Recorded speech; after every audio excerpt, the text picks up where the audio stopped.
Hi, thank you for tuning in to Weed, the show where we discuss everything. So sit back, get hyped, and let's talk. If you haven't already, subscribe so you can stay up to date on our newest episodes and even more content that I have for you. If you haven't already, give us a nice thumbs up so we can introduce ourselves to the world and get more opinions and more topics and more stuff from more people. Alright, without further ado, let's go on to our first topic, which is me. Not to sound narcissistic, but I think it would be a good chance for me to introduce myself to you, the viewers.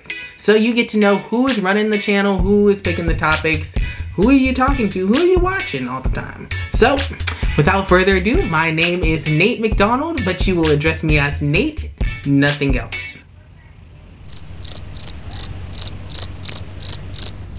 Anyways, I was born in Long Beach, California, and I was born to the best family ever. Now you'll get to know more about my family as the series goes on, but they're pretty cool, wacky, weird, delusional, I don't know, every other word, everything that's just, So, but they're a great family. I always grew up surrounded by music and exploring the world. So I have an increased knack for music and traveling and doing things that I shouldn't do for the first time, things that I should do for the first time, things that you never thought we would do for the first time. So I'm really big into that, and that stems back from my elementary school days where teachers let me take big books home, like books that were 20 pounds. I would like to thank them all for their contribution to my back pain right now. But it was great, it was great. I used to take home encyclopedias and look on the inside, you know, it didn't make me that much smarter, but I did see a lot of cool things that I did get to go try, and I do want to try. As a little kid, I was in love with dinosaurs. And I know what you're thinking, every little kid is in love with dinosaurs, but I especially wanted to be one. I wanted to be Brontosaurus because my favorite movie as a little kid was The Land Before Times. And if you haven't seen The Land Before Times, did you really have a childhood? Did you really? Think about it. Now did you? Come on, think. Think harder. Think. Anywho, I've always loved singing from age 1. And I used to sing in church and in school and basically everywhere. Up until a couple years ago, I kind of stopped. And now I'm so in love with music that I want to make my career for my entire life, for everything I do, till I die, being a singer-songwriter. And I want to sing and write pop, R&B, rock, everything pretty much. Not country, but I can get into it. Basically, I just want to do music for the rest of my life. And that's pretty much me as a whole. And so for the last couple of years, I've been traveling the world and seeing new things, writing new songs. And I'm so excited for you to see where I go in life and what I do. And I'm excited to see where you go. So hopefully we can share a lot of each other's stories. And without further ado, I think here's some important things you should know about me. So here's some popular questions that I think you should know the answer to. Would I like to live in a real life version of Game of Thrones or The Walking Dead? I would definitely want to live in a real life version of Game of Thrones because Game of Thrones has it all. You got your zombies or blue people walking around. You got your magic with the dragons and the little fairy things. I don't know what they're called. The children of the forest. I wasn't sure if they were fairies or witches or what their deal was. You got queens and kings killing each other, people losing children, and all types of craziness. You got nobody knows their family members. You know, your uncles, your cousins, your best friends, your boyfriend, and your boyfriend is your mom, and your dad is your sister, and that's your girlfriend. You never know what's going on in the show.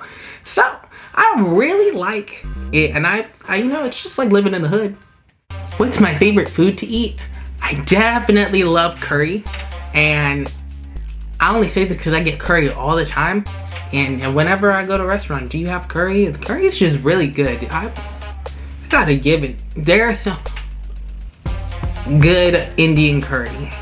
That is the best. If you can find you some good Indian curry, you're set for life, and that's it on it.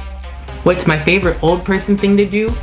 My favorite old person thing to do by far is definitely ask somebody to get me something that's moderately or super close to me. Never something that's already far away, just really, really close to me. Because the amount of energy it would take for me to actually reach for that object feels like a lot of work. And so if I can just have somebody like pass me the remote or give me a glass of water, honestly, that makes me an old person. That's my favorite old person thing to do. What's something I used to do when I was younger that isn't cool now, but was cool back then? I would definitely say it was using Heelys. If you don't remember what Heelys are, they're a little wheel that go inside your shoes that you put your heel up and you can ride around the stores and stuff. Because I used to be that annoying kid that would skate all around your Kmart, Walmart, Target, Ross, Big Lots. I was in all your stores on them Heelys, and that was pretty cool. And you know, I think they've lost their like appeal now. I don't see too many people using them, but definitely that. 100 duck-sized horses or 1 horse-sized duck? What would I choose? I would definitely choose the 1 horse-sized duck. Like, that duck has to be huge. You know, besides the giant amount of poop it's going to be spitting out of its body, like that's, I don't want to deal with that. But imagine, okay, just if I had 1 horse-sized duck, I would never have to wait in traffic. I could fly everywhere I need to go. I can just land it on the roof, you know, put it in park, tie it up. All I need to do is buy a couple gallons of worms and, you know, feed it off, make sure it's good. And then I get to go anywhere. You know, I just gotta leave when it gotta migrate, but you know, that's a big horse that can take a lot of stuff. I mean, a big duck that can take a lot of stuff versus 100 horse, duck-sized horses, like, just running around, just pooping everywhere, just smelling up. No, I just can't. That's too many of them. I will not. I refuse. My top 3 singers and performers alive. My top 3 singers / performers alive. Definitely Pink. And, you know, Pink has always been up there, but she's been in the back of my mind. But recently I had a conversation with somebody, and Pink has been jumping off of buildings and doing flips and stuff in the air, and I think she kind of beat some people out at their spot, because you know, if you can do a whole performance on the side of a building, you're pretty up there. Beyonce is pretty up there in the list for me because I've always loved how she's performed and how she rearranges her shows. Just from like a musician standpoint, that's really, really cool. I've always loved those two. And then Lauryn Hill definitely has the best of rapping and singing and mixing it into her work. And so those are my top 3. If I was given a 1-minute ad slot to put in the Super Bowl halftime show, I would fill it with the ASPCA.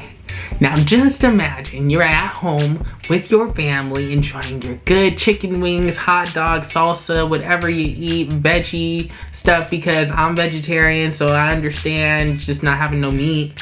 But you're having a good time. It's February, it's cold outside, and all you hear is, "In the arms of an angel, ba ba ba ba ba."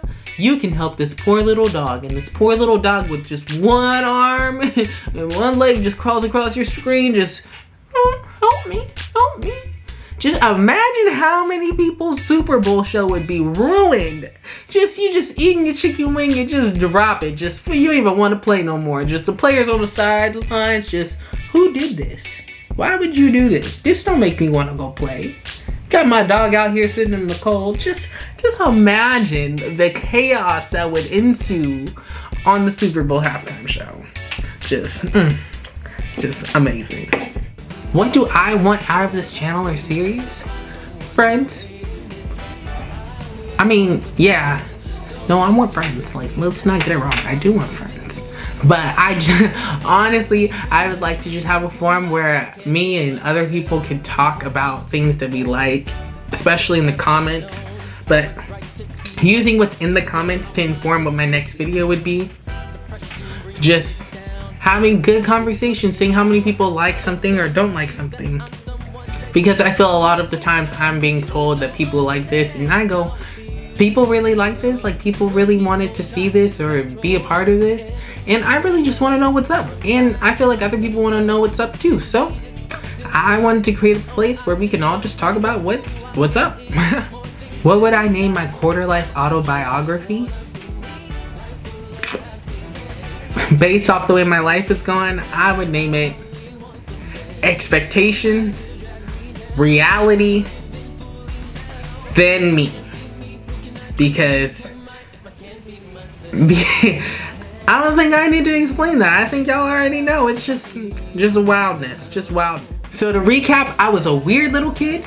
I still might be a little weird. I think I'm over it. Maybe I'm not. Probably still am weird. But I was a weird little kid. I love music and I can't wait for you to see more content that we have available for you. I'm talking about we, like this, not just me doing the show, but I can't wait for you to see more stuff that we have available for you. I also will be riding my big horse-sized duck through your neighborhood very, very soon. So keep your eyes in the sky because I could be anywhere. Until next time, we'll be talking about atypical dates to go on for Valentine's Day, how to keep your New Year's resolution past January, Australian wildfires and how you can help them in their situation that's going on over there because that's super important, GMOs, and much, much more. Until then, toodaloo, I bid you adieu.